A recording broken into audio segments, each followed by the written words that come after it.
মা তুমি চাইলে বলিদান দিতে পারি প্রাণ। Hey guys, welcome to my channel. আমি মজা very very very very good morning. First time বোধ হয় এত গুজবাম্পস দিল আমার কোনো গানে, মানে এত goosebumps, it's a pure goosebumps যাকে বলে। মানে সিরিয়াসলি বলছি, আমি জাস্ট ভাবতে পারছি না যে এতটা গুজবাম্পস হতে পারে কোনো গানে। গানটা শুনেছো তোমরা, স্পটিফাইতে অ্যাভেলেবেল হয়ে গেছে, অডিও প্ল্যাটফর্মে অ্যাভেলেবেল হয়ে গেছে। জাগো দেশ ফ্রম কেউ বলে বিপ্লবী, কেউ বলে ডাকাত, প্রথম গান। কেউ বলে বিপ্লবী, কেউ বলে ডাকাতের প্রথম গান। তো আমি না অবাক হয়ে গেলাম গানটা। আমি জাস্ট এখন বড় ক্যানভাসে দিলাম আর কি, বড় দিলাম। তো সেখান থেকে আরো বেশি করে অবাক হলাম আর কি। কালকে খেলা দেখতে দেখতে শুনছিলাম কানে হেডফোন দিয়ে, এত ভালো লাগছিল গানটা। মানে আমি কালকে না 3-4 বার শুনেছি, আমার দুর্ধর্ষ লেগেছে। আমি রূপঙ্কর বাগচির গলা শুনতে পেলাম, আরও কিছু মানুষজনের গলা একটা কোরাস করা রয়েছে, অনেকের সাথে রয়েছে। তো যাই হোক, স্পটিফাইতে তো গানটা অ্যাভেলেবেল হয়ে গেছে। আমি এখন না স্পিকারে দিলাম, দিয়ে এখন দুবার শুনলাম সকাল সকাল।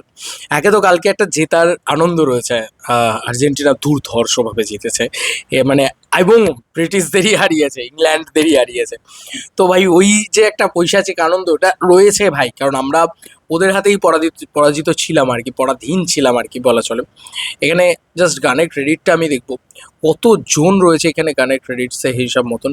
তো জাস্ট ওয়েট, মানে আমি দেখতে চাই এই গানের ক্রেডিটসটা। এত এত মানে এত আর্টিস্ট রয়েছে এখানে, রূপঙ্কর বাগচি রয়েছে যেখানে, যেখানে আমরা দেখতে পাচ্ছি সৌম্যদীপ্ত, নাম চলছে অলরেডি, ওনার নাম যাচ্ছে সৌম্যদীপ্ত মুখার্জি।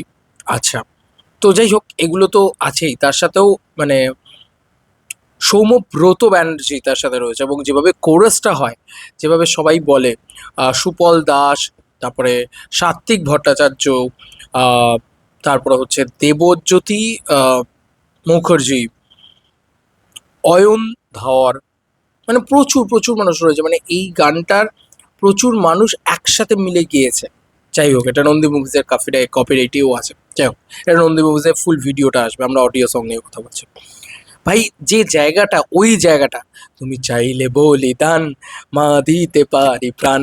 ও ভাই, ওই জায়গাটা গুজবাম্পস গুজবাম্পস। আর কি ডিজাইন করেছে গানটাকে, গানটাকে কি বানিয়েছে। আমি শুধু এটা বলবো, মানে আমি দেখো গানের এত কিছু বুঝি না, আমি খুব সিম্পল একটা পার্সন।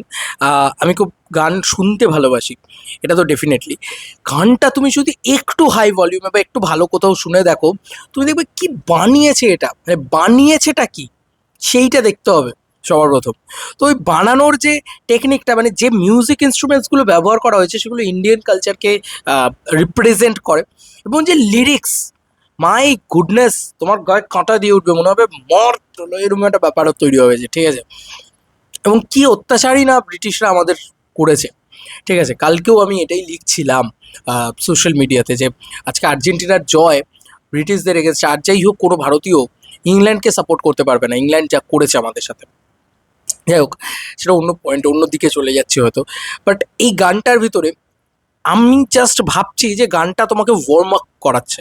গানটার যে মোটিভটা না, গানটা তোমাকে ওয়ার্ম আপ করাচ্ছে যে ভাই, জাগো দেশ, জাগো বাংলা, জাগো তোমরা, তোমরা জাগলে তবেই আমরা আরো বড় করে ক্রান্তি নিয়ে আসতে পারবো। তো এটাই হচ্ছে মেন পয়েন্ট আর কি, মেন বক্তব্য আর কি। তো এটা এটা দারুণভাবে আসছে আমার মনে হয় কোথাও গিয়ে।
এখনকার মতো